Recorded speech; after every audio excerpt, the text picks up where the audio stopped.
새소리, 바람소리만 들리는 양평의 인적 드문 집.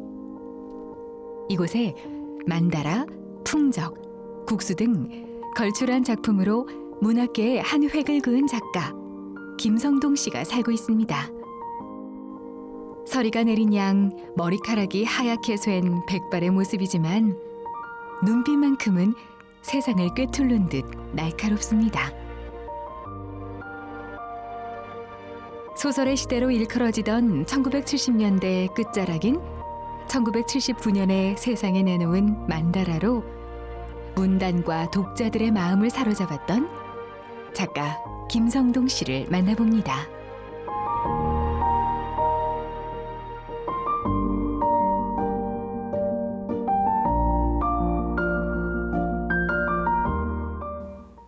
그러니까 어린 시절 제 경우가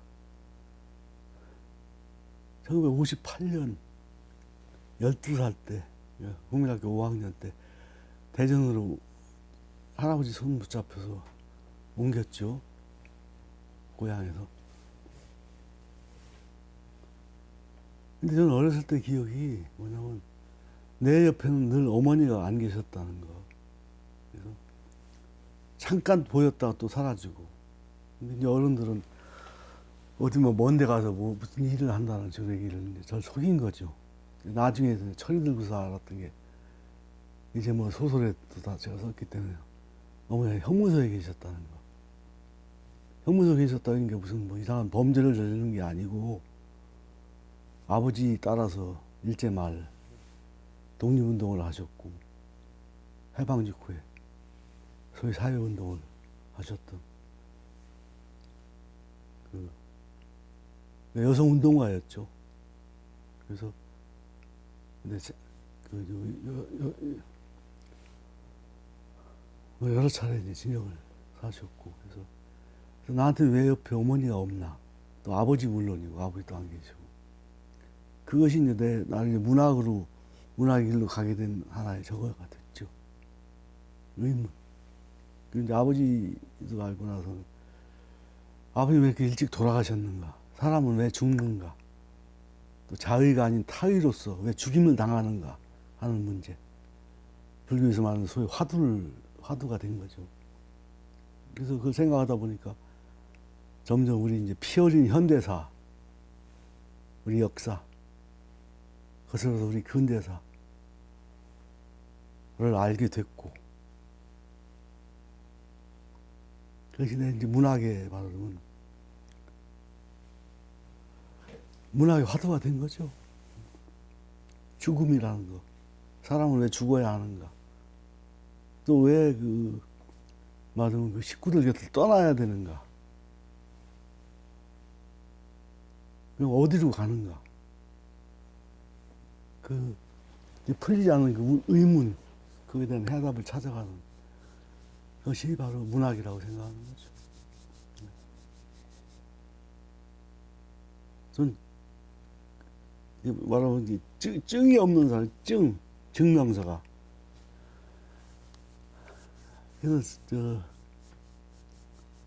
그것도 이제 뭐 몇 달 다니던 고등학교, 중학교도 제가 졸업을 못했기 때문에. 그래서 그때 이미 이제 확실히 제가 알았죠. 내 아버지와 어머니에 대한 그 삶을. 그래서 다시 말하면 요즘 얘기하는 소위 연좌제를 알게 되어 이 사회에서는 내가 정상적인 삶을 살 수 없다는 걸 내가 확실히 알았기 때문에 자퇴를 하고, 그러니까 무슨 사고에서 잘린 게 아니요. 스스로 자퇴를 했어요. 자퇴를 하고 내가 1965년 19살 때 산으로 갔죠. 그러니까 소위 산판에 중판, 글판, 아니 맞아. 돌판, 바둑, 돌판, 중판, 글판. 돌판은 이제 제가 프로기사가 되려고, 그것도 같은 얘기인데, 이 정상적인 사회생활을 할 수 없다는 걸 알았기 때문에 가진 실력만큼 밥을 벌 수 있는 그 프로 세계를 이제 가려고 제가 처음 64년, 65년 두 번 이제 입단대회를 나갔었죠. 제가 바둑을 아주 잘 둬요, 지금도. 그래서 문단 소리, 국수 소리 듣고 전에는 그랬죠. 근데 그것도 제대로 뭐 되는 게 아니고 운명이라는 것이. 그래서 이제 바로 이제 절로 간 거죠. 그러니까 중판. 근데 기가 막힌 것이 거기서 제가 잘렸어요. 절에서도. 왜 잘렸냐면 제가 74년도에 거기서 소설을 썼거든 내가. 소설을. 제목이 목탁조라는 그래서 종교소설 현상무집에 당선됐는데 이게 75년 1월 1일자부터 이제 종교계에서 나오는 주간지니까 연재가 됐는데 몇 번 됐을 때 거기서 이제 감찰하는데 오라고 그래서 갔더니 왜 방황하는 승려를 주인공 삼아서 절집의 어두운 면을 부각시키느냐. 바로 그 이유가 그거예요. 그래서 제가 제적당했어요. 제적됐는데 그 재밌는 게 왜 학생들도 대학생들 학생운동하다 제적당하면 학적부가 있지 않습니까? 학적부가. 근데 저를 제적시키려고 보다 저는 굉장히 당황한 것이 성적이 없거든 내가. 그게 또 무슨 얘기냐면 아니 그 깨달음을 얻어서 와서는 그 중생을 제도하고 한다는 그런 큰 뜻을 품고 가는 그 세계에서 무슨 종이떼기로 된 증명서가 무슨 필요가 있느냐는 식의 그런 뭐 그런 생각에서 그걸 안 한 거죠. 안 하고 또 하나 갸륵한 생각이 있었던 것이 그때나 지금이나 뭐 주지를 한다거나 무슨 뭘 얻는 그 닭뼈를 만든 못한 중벼슬에 매달리지 않는다는 스스로. 그러니까 증명이 없으니까 할 수가 없는 거 아닙니까? 원천봉쇄를 한 거죠. 그런 유치하다 하면 유치하는 그런 생각을 의해서 그걸 안 했죠. 안 했더니 그게 이제 나를 징계하려고 제적시키려고 보니까 증명이 없어서 이 사람들이 고민 끝에 뭐라 그러냐 그게 유행어가 됐어요. 그대로. 승적은 없대 있는 것으로 간주하여서 제적시킨다. 그래서 무승적 제적이란 말이에요. 무승적 제적. 승적은 없대 제적시킨다. 그런 말 웃기는 얘기가 있었죠. 근데 76년 늦가을에 나왔죠. 산을. 나와서 그리고 이제 한 1년, 2년 지나서 제가 78년도에 그때 이제 그 졸작 만다라는 걸 써서 이제 세상에 이제 이름이 난 거죠. 소설가 증을 받았죠. 난 다른 의미에서 굉장히 실망을 했는데 그 내 원작을 그대로 해가 아니고 난 처음부터 얘기를 했어요. 그 감독한테도 이건 감독의 그 영상 예술인데 소설과는 다르다. 응? 근데 저는 그 원작의 본 뜻만 훼손되지 않으면 근데 놀랍게도 너무나 그대로 해버렸어요. 그게 문제예요. 왜 문제냐면 이 활자 매체에서 소설은 이게 지문에 이게 뭐 대화 같은 게 들어가는데 그걸 영상에서 그냥 그 대화에서 그대로 하다 보니까 너무나 길고 지루하고 이게 말이 안 이상한 거예요. 그걸 영상의 언어로 다시 해야 되거든 사실. 그게 감독의 작품인데 그걸 차라리 못했다니까. 그게 이상해진 거죠 오히려. 아버지 중심 아버지 세대의 그 일제 해방 8년사에 대한 그 피어린 이야기가 이제 막히니까 그럼 좋다. 이제 할아버지 세계, 할아버지 세계, 그 조선조 말, 1890년대 그 가보 전야. 그래서 쓰게 된 게 국수란 말이에요. 근데 이것 또한 이거 내가 뭐 어떤 신문에 그 연재를 하다가 3년을 하다 내가 그만둬 스스로 잘린 게 아니라 내가 잘라 그랬어. 내가 자른 이유가 그 당시 풍속사, 생활사 이런 것은 내가 어느 정도 이렇게 유추해서 할 수가 있는데 내가 막혔던 것이 언어의 문제, 언어. 문학은 다시만 언어요. 말이야. 말의 세계인데 그럼 100여 년 전에 그 사회에서 이 사람들이 어떻게 무슨 말을 썼는가 하는 문제. 언어는 계급의 산물입니다. 언어는. 자기가 속한 반언어 조건에 의해서 말이 나오는 거예요. 네 가지가 있었어요. 당시 지배계급이었던 양반 사대부 계급의 언어는 지금도 여전히 살아있어요. 지금도. 형태가 바뀌었지. 또 대다수 생산대중, 농민대중의 언어는 지금도 여전히 남아있어요. 나머지 두 개에서 중간치 그 중인계급, 소위 아전으로 대표되는 중인계급의 언어. 또 그 밑에 노비계급의 언어. 그건 살릴 길이 없는 거예요. 그래서 그것 때문에 내가 굉장히 어려워하고, 그래서 어떤 이제 학자들한테도 내가 그런 걸 자문을 구하고 했는데 이 사람들이 나한테 포기하라고 그러는 거예요. 그게 있을 수가 없다. 왜 그러냐면, 아니 내 조상이 멧돼지 할아버지가 아전을 했다, 내 할아버지가 노비했다, 누가 그러겠냐 이거죠. 그게 스스로 없애버렸다 이거지. 그럼 국가기관에서 그걸 종합해서 정리해서 보관해야 되는데 그것도 안 했고, 그러니까 아무도 안 한 거예요 그걸. 그러니까 두 개가 빵꾸 나버린 거지. 그러니까 살릴 수가 없다 이거죠. 그래서 내 작가적 양심으로 물론 뭐 이렇게 해나가지만은 난 그걸 못하니까. 그러니까 한마디로 역사에 무지하기 때문에 무지한 것이 뭐 선생님도 물론이고 개인의 잘못이 아니고, 제가 볼 때는 이 사회 체제 자체가 교육을 안 해버리니까. 그 우리 조선말은 너무나 풍성하고 아름다웠습니다. 근데 영어 체계에서는 영어나 이게 뭐예요? 이게 술잔 아니 술잔, 물잔, 컵 하나의 명칭밖에 없어요. 우리는 여기에 엄청나게 들어있어요. 여기에 여러 가지가. 응? 그게 다 없어서 국수가 뭐냐면 나라 안에 손수자, 손재주로 말하는 거예요. 나라 안에서 바둑을 가장 잘 둬도 국수라는 호칭을 붙였고, 또 의술이 뛰어나도 의술. 지금 의사, 그것도 국수였어요. 외과 의사 무슨 외과 박사가 아니고 무슨 국수 딱 그랬어요. 또 소리를 잘해도, 그림을 잘 그려도. 그러니까 재주가 뛰어난 사람을 소위 국가 재지가 아닌 그 민간에서 그 받쳐주는 꽃다발이 국수라는 이름이다 이 말이죠. 근데 아니 글쟁이들도 그래요. 아 국수 그럼 당신 좀 바둑 소설 이런단 말이요. 근데 아무 말도 안 하고 그냥 맞아 그냥 바둑 소설이요 그러고 말이죠. 그게 뭐냐면 그런 식의 그게 우리 것이 다 이제 없어져 버렸다는 거죠. 우리 언어가. 내가 이게 사전을 만들었잖아요. 사전을. 부족하지만. 김성동의 문학 세계는 그 김성동의 그 굴곡진 삶과 긴밀한 관련이 있다라고 볼 수 있습니다.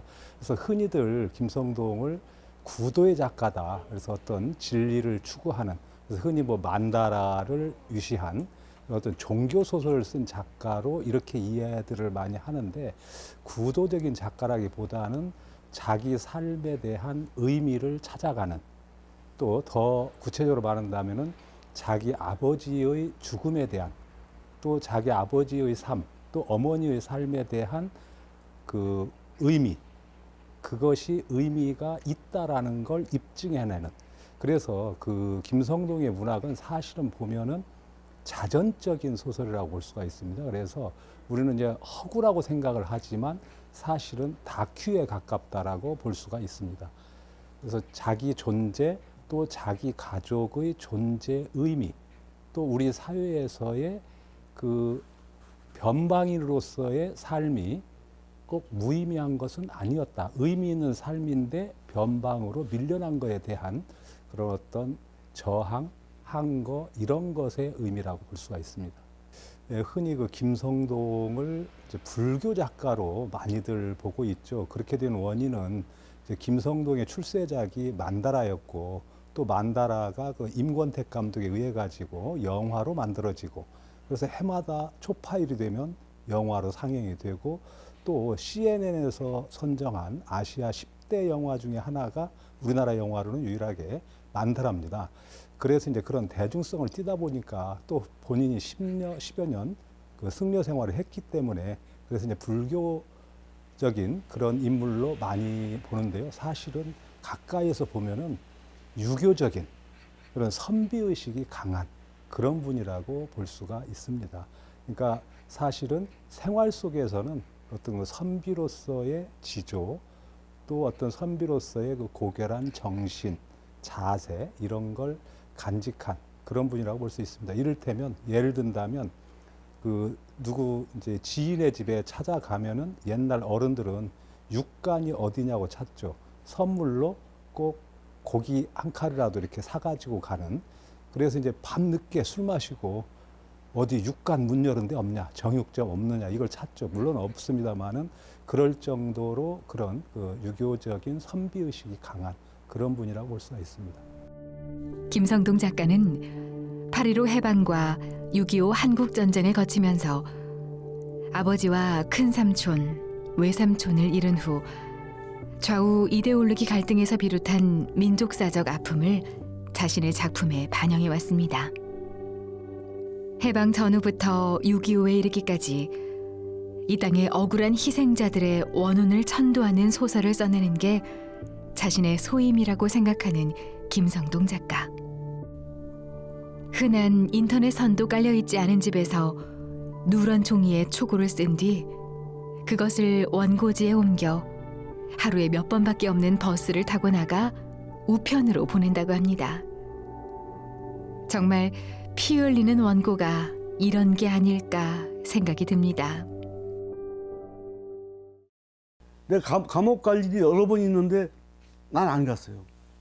그게 이유가 있어요. 내가 이미 소설가로서 대중적 그 명망이랄까 이름을 얻었기 때문에 굳이 나를 잡아놓고서 여론의 약화를 할 필요가 없다 해서 내가 소위 서울의 봄 때 그때 썼던 작품들이 있거든.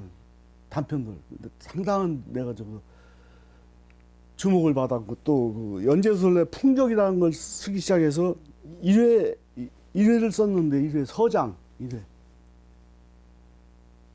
그 한번 뒤집어서 그 동네가. 그래서 그때 내가 가브리엘 마르케스라는 작가를 그때 알았어요. 근데 사람들이 하도 그러는데 마르케스는 절로 가라 안 된다. 그래서 마르케스는 소위 마술적 리얼리즘인데 김한묵에는 환상적 리얼리즘이다. 라고 해서 하도들 그래서 내가 그걸 사봤다니까요.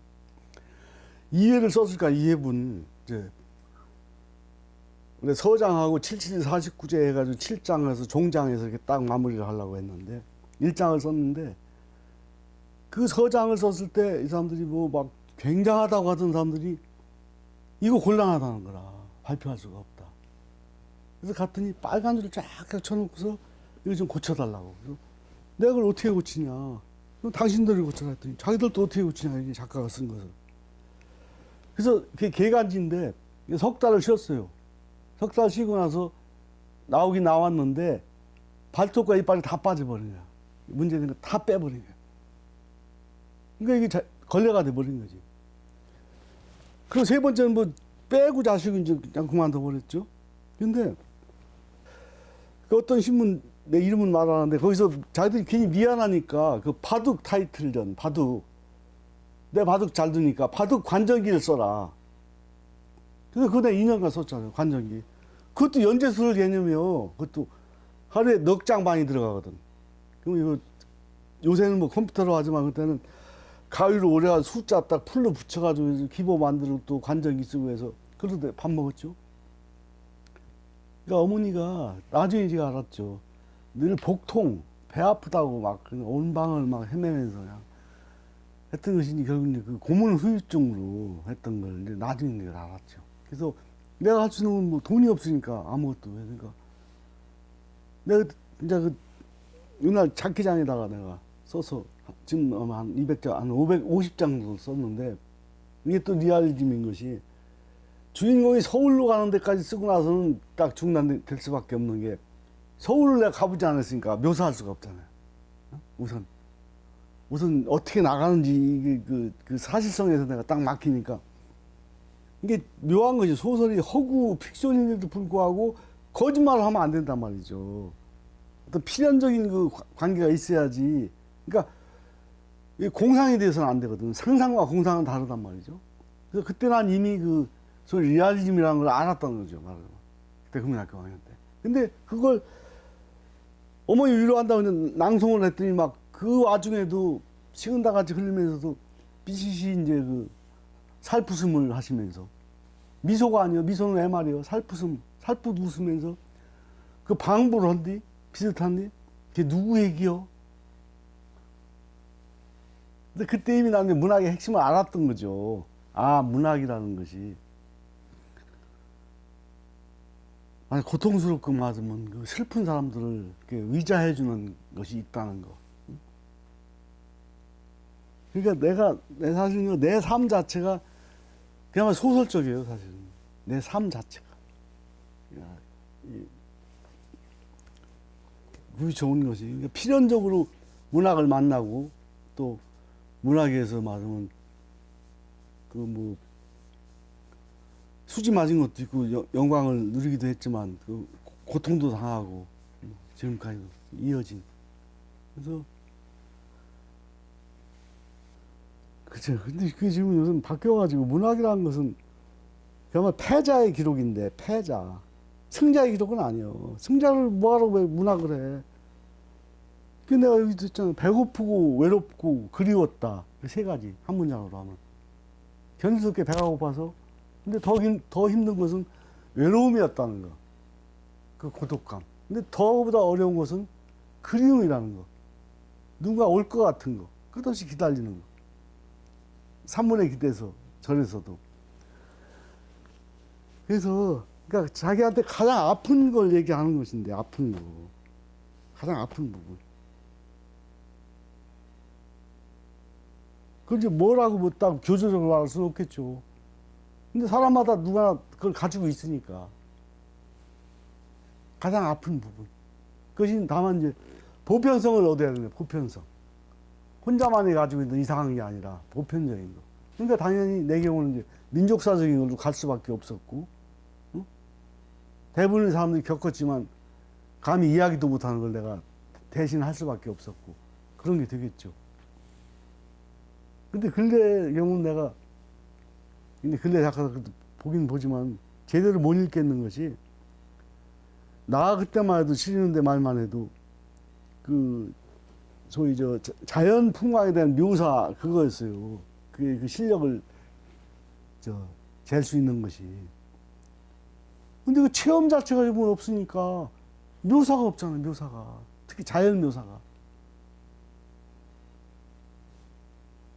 그러니까 이상한 저희가 돼버리고 하는데, 그렇다고 옛날에 그것을 조집하는 건 아니지만은 그 바뀐 시대에 맞는 새로운 윤리랄까 의식이 나와야 되겠죠. 근데 그 대원칙은 아픔이라는 거지. 아픔, 괴로움, 슬픔. 자기만이 가지고 있는 거. 그것이 나만의 이야기가 아니라 우리 모두의 이야기로 넓혀졌을 때 공감을 주는 게 아닐까. 그런 생각을 하는 거예요. 배고프고 외롭고 그리웠다. 배고픔보다 견디기 어려운 것은 외로움이었고, 외로움보다 견디기 어려운 것은 그리움이었다.